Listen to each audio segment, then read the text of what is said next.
الرحمن الرحیم الحمد للہ رب العالمین والعاقبۃ للمتقین والصلاة والسلام علی اشرف الانبیاء والمرسلین اما بعد فاعوذ باللہ من الشیطان الرجیم بسم اللہ الرحمن الرحیم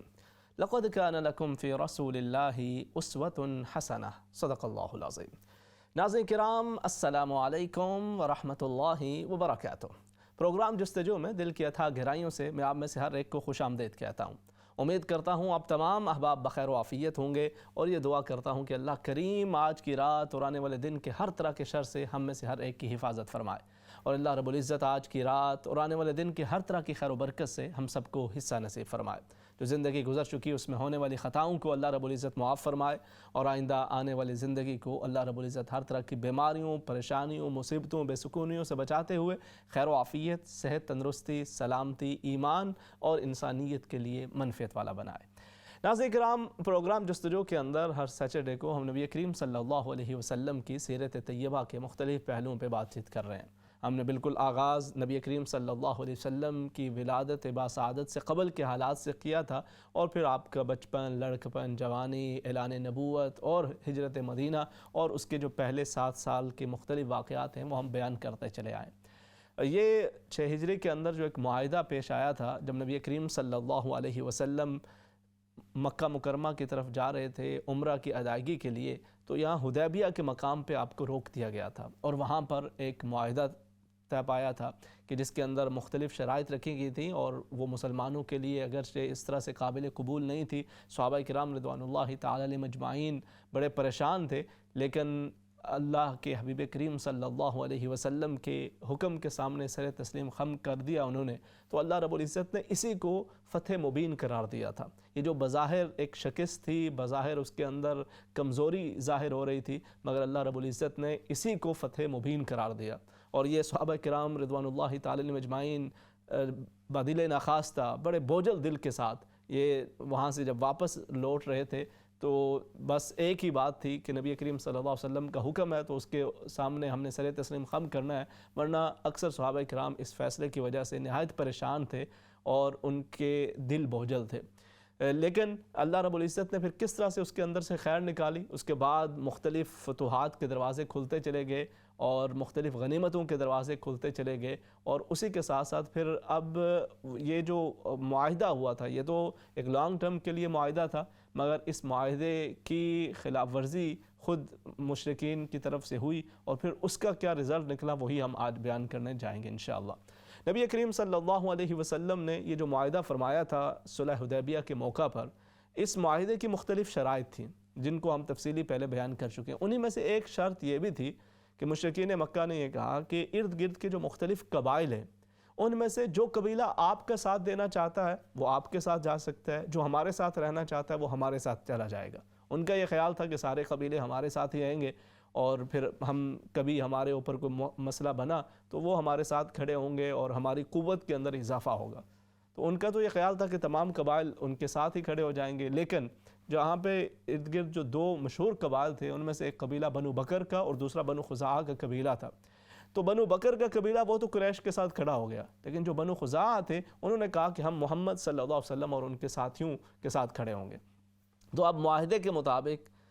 جو شرائط مشرکین نے پوری کرنی تھی وہی بنو بکر کو بھی پوری کرنی تھی، اور جو شرائط نبی کریم صلی اللہ علیہ وسلم کے صحابہ کرام کو پورا کرنی تھی بنو خزاعہ پہ بھی وہی شرائط اور وہی قیود ان پہ بھی لاگو ہوتی تھی۔ تو یہ معاہدہ طے پا گیا۔ اب تقریباً اگلے 18 مہینے بڑے سکون کے ساتھ گزرے اور کسی قسم کا کوئی مسئلہ پیش نہیں آیا، مگر ایک رات کی تاریکی کے اندر بنو بکر نے مشرکین مکہ کے ساتھ مل کر بنو خزاعہ پہ حملہ کر دیا۔ شاید وہ انہیں اسی امر کی سزا دینا چاہتے تھے کہ جو آج سے چند ماہ قبل انہوں نے نبی کریم صلی اللہ علیہ وسلم کا ساتھ دیا اور آپ کے ساتھ جانے کا ارادہ کیا بجائے مشرکین مکہ کے ساتھ۔ تو بنو بکر نے یہ عملہ کیا، اور 7 مشرکین وہ بھی ان کے ساتھ تعاون کر رہے تھے، اور رات کی تاریکی کے اندر خوب ان کا مال وغیرہ بھی لوٹا، اور ساتھ ان کے مختلف بندوں کو قتل کر دیا۔ وہ تو تیار نہیں تھے، وہ اپنے معاملات کے اندر رات کو سو رہے ہیں، آرام کر رہے ہیں، اور یہ اچانک حملہ کر آتے ہیں، اور اس کی وجہ سے انہیں کافی نقصان اٹھانا پڑا، کافی ان کا مال لوٹ لیا گیا، حتیٰ کہ حدود حرم کو بھی پامال کیا گیا، اور اس کے ساتھ ساتھ تقریباً 23 ان کے لوگوں کو رات کی اس تاریکی کے اندر انہوں نے قتل کر دیا۔ اب یہ بنو خزاعہ ان کو بڑی تکلیف ہوئی، ظاہر ہے کہ ان کے 23 بندے بھی مارے گئے، مال بھی لوٹ لیا گیا، اور سزا ان کو اسی چیز کی تھی کہ یہ محمد صلی اللہ علیہ وسلم اور ان کے ساتھیوں کے ساتھ کیوں کھڑے ہوئے اور ان کا ساتھ دینے کا انہوں نے ارادہ کیوں کیا۔ تو یہاں سے پھر کچھ لوگ وہ نبی کریم صلی اللہ علیہ وسلم کی طرف جاتے ہیں، مدینہ طیبہ جا کے وہ سارا ماجرا سناتے ہیں کہ ہمارے ساتھ تو یہ زیادتی ہو گئی، رات کی تاریکی کے اندر ہم پہ حملہ کیا گیا اور ہمارا مال وغیرہ بھی لوٹ لیا گیا، اور اس کے ساتھ ساتھ 23 بندوں کو قتل کر دیا گیا۔ اچھا، بنو خزاعہ نبی کریم صلی اللہ علیہ وسلم کے جد امجد عبد المطلب، حضرت عبد المطلب کے ساتھ بھی انہوں نے ایک معاہدہ، اس وقت بھی ان کے جو بڑے بزرگ تھے بنو خزاعہ کے، انہوں نے نبی کریم صلی اللہ علیہ وسلم کے جد امجد کے ساتھ اس وقت کے اندر بھی ایک معاہدہ کیا تھا۔ تو انہوں نے کہا کہ وہ معاہدہ بھی ہمیں یاد ہے، اور ابھی ریسنٹلی بھی ہم آپ کے ساتھ ہی کھڑے ہوئے تھے، تو آپ کو اس معاہدے کے وجہ سے اب ہمارے ساتھ کھڑا ہونا ہے۔ اور یہی معاہدے کی شرائط میں سے بھی تھا کہ جس بھی جانب آپ نے جانا ہے، تو اگر کہیں پر بھی کوئی مسئلہ ہوگا تو وہ اپنے گروپ کی حفاظت کریں گے، ان کے ساتھ تعاون کریں گے۔ تو اب بنو خزاعہ چونکہ نبی کریم صلی اللہ علیہ وسلم کے ساتھ کھڑے ہوئے تھے، اب اس مشکل وقت کے اندر یہ ذمہ داری بنتی تھی کہ آپ ان کے ساتھ تعاون بھی کریں، اور آقا کریم صلی اللہ علیہ وسلم بھی اسی چیز کا اظہار فرمایا۔ آپ نے ایک قاصد روانہ کیا مشرکین مکہ کی طرف، اور 3 ان کے سامنے چیزیں رکھی۔ کہا پہلی چیز تو یہ ہے کہ آپ لوگ جو بنو بکر ہیں ان کے ساتھ برات کا اعلان کر لو، کہ ہمیں ان کے ساتھ کوئی لینا دینا نہیں ہے، انہوں نے معاہدے کی خلاف ورزی کی ہے، تو آپ جیسے چاہیں ان کے ساتھ نمٹ لیں، ہم درمیان میں نہیں آئیں گے۔ یا پھر دوسری چیز یہ ہے کہ یہ جو 23 ان کے لوگ مارے گئے ہیں، ان کی دیت ادا کرو،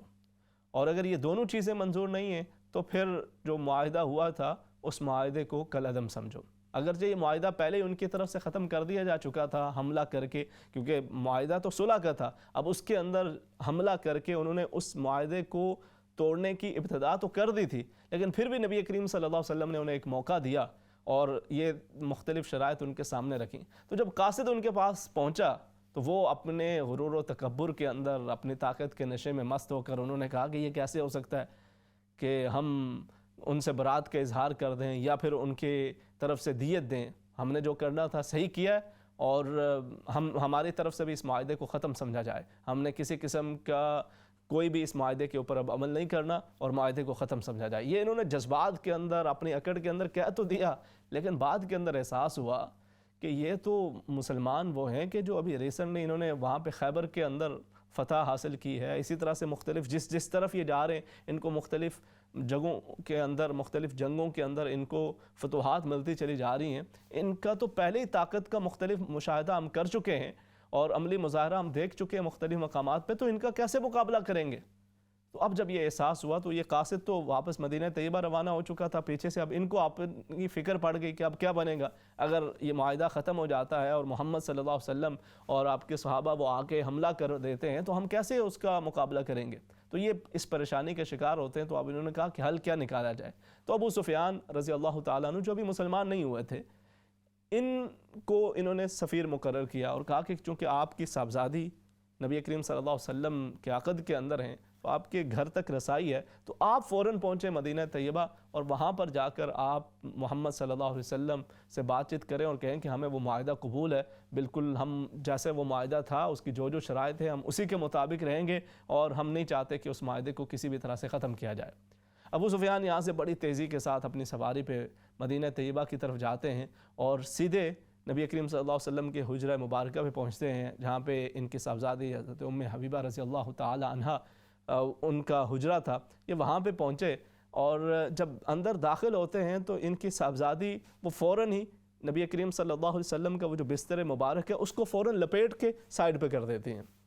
تو ابو سفیان بڑے حیران ہوئے، کہا کہ میری بیٹی یہ بستر کیوں ہٹا دیا؟ کیا میں اس بستر کے قابل نہیں یا بستر میرے قابل نہیں ہے؟ تو آگے سے نبی کریم صلی اللہ علیہ وسلم کی زوجہ مطہرہ اور ام المؤمنین آپ نے ارشاد فرمایا کہ اے میرے والد، آپ اس بستر کے قابل نہیں ہیں، کیونکہ یہ بستر نبی کریم صلی اللہ علیہ وسلم کا ہے، اور نبی کریم صلی اللہ علیہ وسلم اللہ کے رسول، آپ کا مقام مرتبہ، اور آپ ان کی مخالفت کے اندر کمر بستہ ہیں، آپ اس بستر پہ بیٹھنے کے قابل نہیں ہیں، میں نے اس لیے اس بستر کو ہٹا دیا۔ تو اب ابو سفیان بڑے حیران ہوئے اور کہا کہ میری بیٹی، میرے بعد تم بڑے شر کے اندر مبتلا ہو گئی ہو۔ کہا میں شر کے اندر مبتلا نہیں ہوں، بلکہ میں تو خیر ہی خیر کے اندر ہوں، میں نہ صرف یہ کہ ان کے عقد کے اندر ہوں بلکہ میں ان پہ ایمان بھی لا چکی ہوں اور ان کی جملہ تعلیمات پر عمل پیرا بھی ہوں، تو میں تو بالکل خیر ہی خیر ہے مجھے ہر طرف سے حاصل۔ تو ابو سفیان بڑی ناراضی کے اندر وہاں سے باہر نکلتے ہیں اور نبی کریم صلی اللہ علیہ وسلم کی مجلس میں جا پہنچتے ہیں۔ جا کر اب بڑی ایک احترام کے ساتھ، لجاجت کے ساتھ، منت سماجت کے انداز کے اندر کہنے لگے کہ جی ہمیں وہ جو معاہدہ ہے وہی منظور ہے۔ اب وہ یہ کچھ درمیان کے اندر غلط فہمی ہو گئی اور یہ جذبات کے اندر بات کہہ دی گئی، مگر ہمیں وہی معاہدہ منظور ہے اور ہم اسی پہ عمل کرنا چاہتے ہیں، ہم اس معاہدے کو بالکل ختم نہیں کرنا چاہتے۔ اب نبی کریم صلی اللہ علیہ وسلم نے چہرہ انور دوسری طرف کر لیا، آپ نے نہ انہیں ہاں کا جواب دیا نہ کا جواب دیا، وہ پھر بھی بات کرتے رہے، لیکن نبی کریم صلی اللہ علیہ وسلم نے جب کوئی بھی رسپانس نہیں دیا تو اب ابو سفیان اٹھ کے وہاں سے حضور کی مجلس سے چلے جاتے ہیں۔ حضرت ابوبکر صدیق رضی اللہ تعالیٰ عنہ کے پاس پہنچتے ہیں، انہیں معلوم ہے کہ نبی کریم صلی اللہ علیہ وسلم کا جناب ابوبکر صدیق رضی اللہ تعالیٰ عنہ کے ساتھ کیسا ایک گہرا تعلق ہے، وہ ہجرت کے اس سفر کا بھی انہیں علم ہے اور تمام معاملات ان کے سامنے تھے۔ تو حضرت ابوبکر کے پاس پہنچے، حضرت ابوبکر صدیق رضی اللہ تعالیٰ عنہ نے فرمایا کہ میں تو اس حوالے سے کوئی آپ کی سفارش نہیں کر سکتا۔ انہوں نے جا کے کہا کہ محمد صلی اللہ علیہ وسلم سے بات کیجئے اور میری طرف سے سفارش کیجئے کہ یہ جو معاہدہ ہے اس کو پھر سے بحال کر دیا جائے، لیکن آپ نے فرمایا کہ میں کسی قسم کی کوئی سفارش آج نہیں کر سکتا، نبی کریم صلی اللہ علیہ وسلم کے مزاج کو تم دیکھ چکے ہو، میں کسی قسم کا اس حالت کے اندر معاہدہ کے حوالے سے کوئی سفارش نہیں کروں گا۔ تو پھر وہ حضرت عمر فاروق رضی اللہ تعالیٰ عنہ کے پاس پہنچے، تو حضرت عمر فاروق رضی اللہ تعالیٰ عنہ کا ویسے ہی ایک جلال تھا، آپ نے فرمایا تم معاہدے کی تجدید کی بات کرتے ہو، مجھے اجازت مل جائے تو میرے ہاتھ میں جو بھی ہو میں اسی کے ساتھ تمہارا مقابلہ کروں اور تمہیں تمہارے کیے کی سزا پہنچاؤ، تو کسی قسم کی کوئی بھی میری طرف سے سفارش کی امید نہ رکھنا۔ اب یہ حضرت علی المرضیٰ رضی اللہ تعالیٰ عنہ کے پاس پہنچے، تو حضرت علی المرضیٰ رضی اللہ تعالیٰ عنہ سے کہا کہ دیکھیں ہمارے تو ایک رشتہ بھی ہے، تعلقات بھی ہیں، خاندانی روابط ہیں، کچھ اس چیز کا بھی خیال کیجئے، کچھ ویسے بھی میں اپنے قبیلے کا سردار ہوں، کچھ اس چیز کا بھی پاس کیجئے اور آپ سفارش کر دیجئے، آپ نبی کریم صلی اللہ علیہ وسلم کے اتنے قریب ہیں اور ایک پرانی رفاقت بھی ہے، نبی کریم صلی اللہ علیہ وسلم کے گھر کے اندر ہی کاشان رسول کریم صلی اللہ علیہ وسلم کے اندر ہی آپ کی تربیت ہوتی رہی، پرورش ہوتی رہی، تمام معاملات چلتے رہے، تو آپ کی خاص سفارش ساتھ مزید کام کر سکتے ہیں۔ تو حضرت علی المرضیٰ رضی اللہ تعالیٰ عنہ نے بھی فرمایا کہ آج جس طرح کے حالات و معاملات ہیں اس میں سفارش کی کوئی گنجائش نہیں ہے۔ کہا پھر کوئی تو راستہ بتائیے ہمیں کہ کوئی ہمارے لیے کوئی راستہ نکل آئے، تو کہا کہ بس ایک ہی بات ہے، آپ مسجد میں جائیں اور وہاں پہ جا کر بلند آواز کے ساتھ اعلان کریں کہ میں اس معاہدے کو بحال کرنے کے لیے شکین مکہ کی طرف سے آیا ہوں اور ہماری طرف سے وہ معاہدہ بحال ہے۔ تو کہا کہ پھر اس سے معاہدہ بحال ہو جائے گا، گارنٹی ہے؟ کہا گارنٹی تو نہیں ہے، لیکن اب کوئی ایک ہیلا پوچھ رہے ہو تو وہ یہی ہے۔ تو بالآخر اور ابو سفیان کے پاس ابھی کوئی اور گنجائش نہیں تھی، تو پھر وہ اسی طرح سے وہاں پہ پہنچے اور جا کے یہ اعلان کیا اور فوراً اپنی سواری پہ بیٹھ کے واپس ادھر سے آگے سے کوئی بھی جواب کسی کی طرف سے بھی نہیں ملا۔ تو واپس پہنچ گئے، جا کے وہاں پہ ان سے پوچھے کہ ابو سفیان کے پاس سارے آگے پوچھا کیسے حالات ہیں، کیا بنا، آپ نے سارا ماجرا بتایا، تو وہ مزید ایک رعب کا شکار ہو گئے۔ نبی کریم صلی اللہ علیہ وسلم تو نہایت رحمت للعالمین، آپ کی شان رحمت للعالمینی کا شہرا ہر طرف تھا، مگر اس حالت کے اندر جب انہیں پتہ چلا کہ ان کی تو بات سنی ہی نہیں گئی اور بالکل ویسے ہی اسی طرح سے واپس لوٹا دیا گیا، تو وہ کافی زیادہ پریشان ہوئے کہ اب کیا ہوگا، معاملہ کیسے آگے بڑھے گا۔ ادھر نبی کریم صلی اللہ علیہ وسلم نے اپنے صحابہ کرام رضوان اللہ تعالی علیہم اجمعین کو حکم دیا کہ فوراً تیاری کرو۔ صحابہ کرام نے تیاری شروع کر دی اور ایک بڑا لشکر جرار تیار ہو گیا۔ نبی کریم صلی اللہ علیہ وسلم تقریباً 10,000 صحابہ کرام رضوان اللہ تعالی علیہم اجمعین کے ساتھ سوئے مکہ روانہ ہو جاتے ہیں۔ جب آپ راستے کے اندر ابھی تقریباً آدھا سفر طے کیا تو دیکھا کہ حضرت عباس رضی اللہ تعالیٰ عنہ جو نبی کریم صلی اللہ علیہ وسلم کے چچا ہیں، اپنے اہل و عیال کے ساتھ، گھر والوں کے ساتھ راستے کے اندر ملتے ہیں۔ تو نبی کریم صلی اللہ علیہ وسلم نے پوچھا کہ آپ کدھر؟ تو کہا کہ میں ہجرت کر کے آپ کی طرف آ رہا ہوں۔ حضرت عباس رضی اللہ تعالیٰ عنہ کے حوالے سے روایات ملتی ہیں کہ انہوں نے پہلے بھی اسلام قبول کیا ہوا تھا اور یہ ہجرت کرنا چاہتے تھے، لیکن نبی کریم صلی اللہ علیہ وسلم نے فرمایا کہ آپ وہیں پہ رہیں اور وہاں کے حالات کی خبر ہمیں پہنچاتے رہا کریں۔ لیکن اب چونکہ حالات کافی بدلتے چلے جا رہے تھے تو اس حالت کے اندر حضرت عباس رضی اللہ تعالیٰ عنہ نے بھی یہی مناسب سمجھا کہ وہ بھی ہجرت کر کے مدینہ طیبہ کی طرف چلے آئے۔ تو یہ اب راستے کے اندر انہیں خبر نہیں تھی کہ ادھر سے نبی کریم صلی اللہ علیہ وسلم لشکر جرار لے کر آ رہے ہیں، وہ تو اپنے ایک پلان کے مطابق مدینہ طیبہ ہجرت کے لیے جا رہے تھے۔ راستے میں ملاقات ہوئی تو نبی کریم صلی اللہ علیہ وسلم نے فرمایا کہ آپ آخری مہاجر ہیں اور جیسے میں اللہ رب العزت کا آخری نبی اور آپ ان صحابہ کرام میں سے یہ آخری مہاجر، اور آپ کی اس ہجرت کو بھی قبول کر لیا گیا، کیونکہ ہجرت کرنا ایک بہت ہی ایک خالصتاً جب آپ اللہ کی رضا کی خاطر ہجرت کرتے ہیں اور اللہ کے دین پہ عمل پیرا ہونے کے لیے آپ ہجرت کرتے ہیں تو اس کا ایک بڑا مقام و مرتبہ ہے۔ تو فرمایا کہ آپ کی اس ہجرت کو قبول کر لیا گیا۔ اب یہ نبی کریم صلی اللہ علیہ وسلم کے ساتھ روانہ ہوتے ہیں تو راستے کے اندر 3 اور اشخاص آ کے ملتے ہیں۔ یہ بھی نبی کریم صلی اللہ علیہ وسلم کے رشتہ داروں میں سے تھے، ایک آپ کے چچا زاد ہے، ایک پھوپھی زاد ہے، اس طرح یہ مختلف رشتہ داروں میں سے، ان میں سے ایک کا نام ابو سفیان ہی تھا، لیکن یہ وہ ابو سفیان نہیں ہے جو حضور کے چچا ہیں، بلکہ یہ ایک اور ابو سفیان جو کہ آپ کے رشتہ داروں میں سے ہیں، مگر کافی زیادہ حضور کی مخالفت میں پیش رہے تھے۔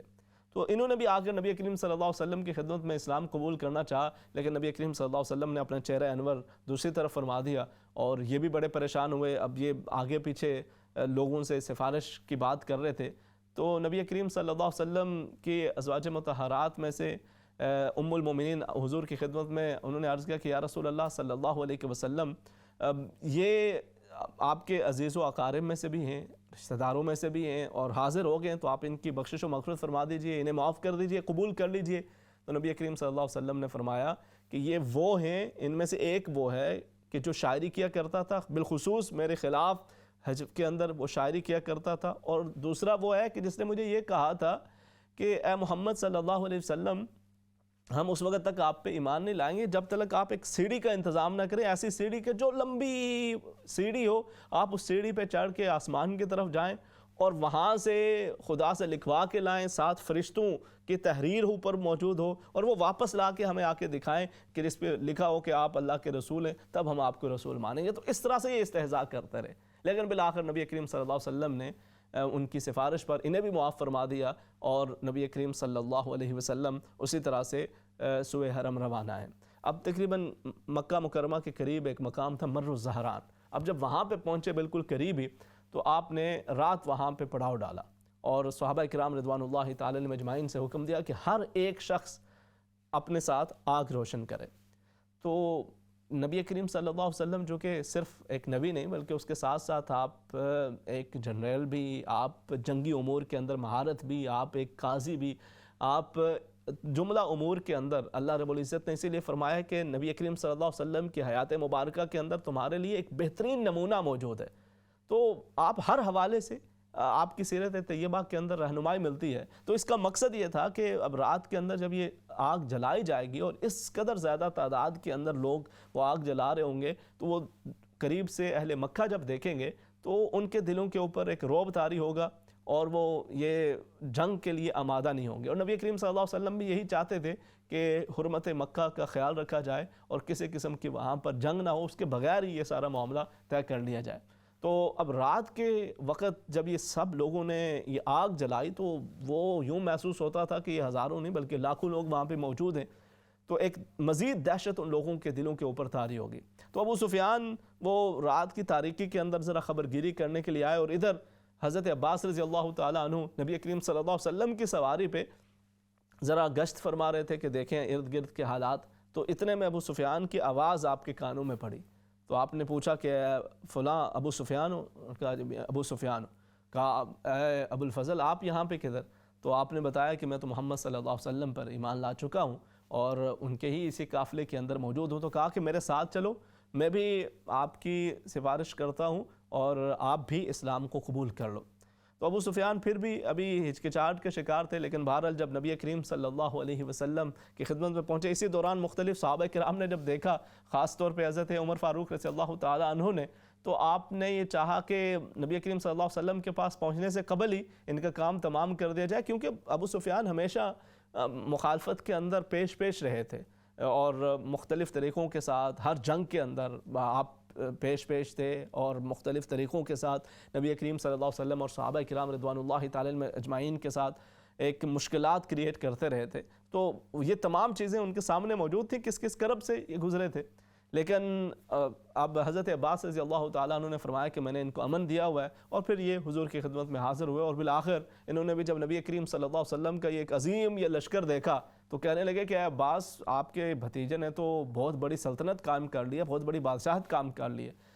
تو آپ حضرت عباس رضی اللہ تعالیٰ عنہ نے فرمایا کہ یہ سلطنت کیا ہوتی ہے، یہ میرے نبی، ان کی نبوت اللہ رب العزت نے اس کو ساری دنیا کے اوپر روشن کر دیا ہے، اور یہ میرے نبی کی نبوت ہے، ان کی سلطنت نہیں ہے۔ اور یہ ان کی نبوت کا ایک مظہر ہے کہ یہ بندے جس قدر بھی ہیں یہ اللہ کی محبت کے اندر یہاں پر یہ موجود ہیں۔ تو بالآخر حضرت ابو سفیان رضی اللہ تعالیٰ عنہ آپ بھی اسلام قبول کر لیتے ہیں۔ اب نبی کریم صلی اللہ علیہ وسلم جب مکہ شریف کے مزید قریب پہنچتے ہیں اور داخل ہوتے ہیں تو حضرت سعد رضی اللہ تعالیٰ عنہ آپ یہ کہتے ہیں کہ الیوم یوم الملحمہ، الیوم تستحل الکعبہ، الیوم یوم الملحمہ، الیوم تستحل الکعبہ۔ ایک جزر پڑھ رہے ہیں، شعر پڑھ رہے ہیں بلند آواز کے اندر، ساتھ ساتھ یہ صدا جب لگائی نا حضرت سعد رضی اللہ تعالیٰ عنہ نے کہ الیوم یوم الملحمہ، الیوم تستحل الکعبہ، تو جس کا مطلب یہ تھا کہ آج تو بدلہ لینے کا دل ہے، اور آج تو کعبہ کی حرمت کو بھی کچھ دیر کے لیے حلال کر دیا جائے گا، اور اس کے اندر جنہوں نے ظلم کیا ہوا تھا ان کے ظلم کو آج ان ظالموں کو بھرپور بدلہ دیا جائے گا ان کے ظلم کا۔ تو نبی کریم صلی اللہ علیہ وسلم نے جب یہ سنا تو آپ نے فرمایا ایسا مت کہو، آج یہ کہو کہ الیوم یوم المرحمہ، الیوم تعظم الکعبہ، کہ آج تو رحمت کا دن ہے، آج تو معاف کرنے کا دن ہے، اور آج کعبہ کی عظمتوں کے اندر مزید اضافہ کر دیا جائے گا۔ حضرت ابو بکر صدیق رضی اللہ تعالیٰ عنہ، دیگر جملہ صحابہ کرام حضور کے ساتھ ہیں، اور بالآخر نبی کریم صلی اللہ علیہ وسلم شہر مکہ کے اندر داخل ہو جاتے ہیں، اور بغیر ایک جو دوسری طرف سے حضرت خالد بن ولید رضی اللہ تعالیٰ عنہ کو حضور نے حکم دیا تھا کہ آپ دوسری طرف سے آئیں، وہاں پہ کچھ نوجوانوں نے مقابلہ کرنے کی کوشش کی اور اسی وجہ سے کچھ وہ مارے بھی گئے، مگر اکثر و بیشتر بغیر کسی بڑی جنگ کے، بغیر کسی بڑی رکاوٹ کے اللہ رب العزت نے حضرت محمد صلی اللہ علیہ وسلم، نبی کریم صلی اللہ علیہ وسلم کو ایک عظیم فتح و نصرت عطا فرمائی۔ اور اب نبی کریم صلی اللہ علیہ وسلم وہاں پہ موجود ہیں، اور وہ تمام لوگ جو کل تلک آپ پہ ظلم و ستم کرتے رہے تھے وہ آپ کے سامنے سر جھکائے کھڑے ہیں۔ آقا کریم صلی اللہ علیہ وسلم نے اعلان فرما دیا تھا کہ جو اپنے گھروں کے اندر رہا اس کے لیے بھی امن ہے، جو ہتھیار نہ اٹھائے اس کے لیے بھی امن ہے، ومن دخل دار ابی سفیان، اور جو ابو سفیان کے گھر کے اندر داخل ہو گیا اس کے لیے بھی امن ہے۔ یوں حضور نے کل عام معافی کا اعلان فرمایا تھا، اور آپ یوں اس قدر عاجزی کے ساتھ شہر مکہ کے اندر داخل ہو رہے تھے کہ آپ کا سر اقدس اپنی سواری کے ساتھ لگ رہا تھا، اور اب وہ سارے لوگ جب آپ کے سامنے ہاتھ باندھے کھڑے ہیں تو آپ نے ان سے پوچھا کہ تمہارا کیا خیال ہے کہ آج تمہارے ساتھ کیا کیا جائے گا؟ تو انہوں نے کہا تاللہ لقد آثرک اللہ علینا، ہم نے تو آپ کو رات کی تاریکی میں یہاں سے نکلنے پہ مجبور کیا تھا، مگر اللہ کی قسم اللہ نے آپ کو غلبہ عطا کیا ہے۔ نبی کریم صلی اللہ علیہ وسلم نے فرمایا اذهبوا فانتم الطلقاء، جاؤ تم سب کو آج آزادی دی جاتی ہے، کسی پر کسی قسم کا کوئی مواخذہ نہیں ہوگا۔ اور پھر نبی کریم صلی اللہ علیہ وسلم نے حضرت بلال رضی اللہ تعالیٰ عنہ کو حکم دیا کہ آپ کعبہ کی چھت پہ کھڑے ہو کر وہاں پہ اذان دیں۔ اب یہ دو چیزیں، ایک یہ واقعہ ذہن میں رکھیے، اور دوسرا نبی کریم صلی اللہ علیہ وسلم جب یہ تمام فتح و نصرت ہوتی ہے، حضرت عثمان بن طلحہ رضی اللہ تعالیٰ عنہ وہ اس وقت تک ابھی مسلمان نہیں ہوتے، لیکن حضور نے ان سے بھی چابی لی اور پھر انہوں نے بھی اسلام کو قبول کیا، اور چابی کے ساتھ آپ نے بیت اللہ شریف کو کھولا، آپ داخل ہوئے، اور یہ تمام جب معاملات مکمل ہوئے تو کچھ انصار صحابہ جو ساتھ موجود تھے وہ کچھ پریشان نظر آ رہے تھے۔ نبی کریم صلی اللہ علیہ وسلم نے انہیں دیکھا اور فرمایا کہ تم پریشان کیوں ہو؟ انہوں نے عرض کیا یا رسول اللہ صلی اللہ علیہ وسلم، آج تو بڑی خوشی کا دن ہے کہ اللہ رب العزت نے یہ عظیم کامیابی عطا کی ہے، مگر ہمارے دلوں کے اندر یہ خیال آ رہا ہے کہ کہیں اب آپ یہیں پر قیام فرمانے کا ارادہ نہ کر لیں۔ نبی کریم صلی اللہ علیہ وسلم نے فرمایا ہے میرے انصار ساتھیو، تم ایسا سوچ بھی کیسے سکتے ہو کہ میرا جینا بھی تمہارے ساتھ ہے اور میرا مرنا بھی تمہارے ساتھ ہے۔ ناظرین کرام، یہ عظیم فتح مکہ کا جو واقعہ ہے، اس کے اندر یہ جو دو واقعات ہیں اور دیگر بھی تمام چیزوں کے ساتھ ساتھ یہ حضور کی وفا کا ایک عظیم نمونہ ہے۔ ہمارے آج آپ دیکھیں نا کہ جب کوئی کامیابی حاصل ہو جاتی ہے، کوئی شخص سٹرگل کرتا ہے، کامیابی جب اسے ملتی ہے، کوئی ادارہ جب سٹرگل کرتا ہے، کامیابی اسے حاصل ہو جاتی ہے، تو اس دوران وہ لوگ کہ جن کی ایفرٹس کی وجہ سے یہ ساری کامیابی ملتی ہے ان کو آہستہ آہستہ سائڈ پہ کر دیا جاتا ہے، ان کو فراموش کر دیا جاتا ہے۔ ان کو میں نے اکثر مساجد کے اندر دیکھا، اداروں کے اندر دیکھا، مختلف جگہوں کے اوپر یہ ہوتا ہے ان کو سائڈ پہ کر دیا جاتا ہے، لیکن وہ حضرت بلال حبشی رضی اللہ تعالیٰ عنہ جن کو مکے کی گلیوں کے اندر گھسیٹا جاتا تھا، حضور چاہتے تو حضرت ابو بکر صدیق رضی اللہ تعالیٰ عنہ کو، حضرت عمر فاروق رضی اللہ تعالیٰ عنہ کو، یہ جو یہاں پہ قریش کے سردار شمار کیے جاتے تھے، ان کو حکم دیتے کہ آپ مکہ کے اس بیت اللہ کے چھت پہ کھڑے ہو کر اذان دیں، لیکن نہیں، آپ نے اس بلال حبشی رضی اللہ تعالیٰ عنہ کی ان قربانیوں کو یاد رکھا کہ جن کو اسی شہر مکہ کے اندر گھسیٹا جاتا تھا، فرمایا کہ اے بلال آپ کھڑے ہوں۔ اور دوسری طرف وہ لوگ کہ جنہوں نے اس مشکل وقت کے اندر حضور کا ساتھ دیا تھا اور انہیں اپنے شہر مبارک کے اندر آنے کی دعوت دے دی تھی، نبی کریم صلی اللہ علیہ وسلم نے ان سے بھی اپنی وفاؤں کا بھرپور اظہار کیا، اور آقا کریم صلی اللہ علیہ وسلم واپس اسی جگہ، واپس اسی شہر میں تشریف بھی لے گئے، اور وہیں پر آپ کا مزار اقدس بھی ہے۔ تو ہمیشہ زندگی کے اندر حضور کی سیرت طیبہ کا یہ سبق بھی یاد رکھیں کہ جو بھی آپ کی کامیابی کے اندر کسی بھی طرح سے کردار ادا کرے، جب آپ کو کامیابی مل جائے تو ان کو فراموش نہ کریں، بلکہ ان کو بھی ساتھ اسی طرح سے نوازیں بھی، عزت بھی دیں، احترام بھی دیں۔ اللہ رب العزت ہمیں نبی کریم صلی اللہ علیہ وسلم کی محبت و احترام اور آپ کی اطاعت نصیب فرمائے۔